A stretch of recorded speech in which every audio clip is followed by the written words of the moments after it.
Good morning. The grandeur of Rome had begun to fray at its edges long before I took the helm of power. Its vast empire, sprawling across diverse cultures and territories, was bound together by delicate threads of law, tradition, and administration. The city itself, with its bustling forums and majestic temples, bore witness to both the glory and the decay of our great republic. As I reflect on the reforms I enacted, I do so not merely as a chronicle of actions, but as a testament to the vital necessity of change for the preservation and prosperity of a system. The early days of my reign were marked by a sense of urgency. The Senate House, with its hallowed halls, had become a theater of inefficiency and corruption. The air was thick with the murmurs of discontent, the rustling of scrolls, and the clinking of ceremonial daggers, an unsettling contrast to the gravity of the reforms I intended to implement. The frescoes of gods and heroes, once symbols of enduring ideals, now seemed like faded reminders of a past grandeur that needed rejuvenation. In the heart of Rome, the Forum was a cacophony of voices, each clamoring for attention in a city where power was often wielded with both grandeur and injustice. Here, amidst the clash of political ambitions and public outcry, I introduced the Julian calendar, a reform meant to bring order to our chaotic timekeeping.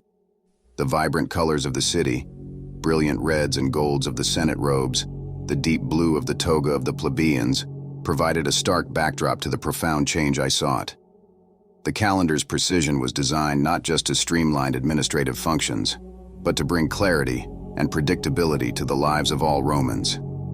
Another significant reform was the redistribution of land, aimed at alleviating the pressures on the impoverished citizens and veterans who had fought tirelessly for the Republic. The lush, fertile fields of Italy were to be divided with fairness, transforming the landscape into a more equitable system of agriculture. As I traversed these lands, I saw the hopeful glint in the eyes of those who would benefit from this change.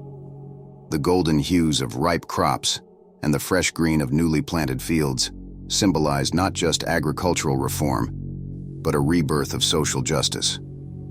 The reorganization of the Senate itself was a daunting task. I sought to curtail the influence of corrupt officials and ensure that our governance was not hindered by personal ambition. The Senate sessions, once filled with bickering and inefficiency, began to reflect a newfound sense of order and purpose.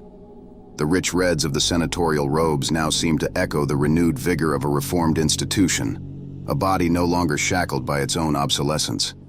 As I reflect on these transformations, I recognize that reform is not merely a matter of instituting new policies, but of fostering an environment in which progress can take root.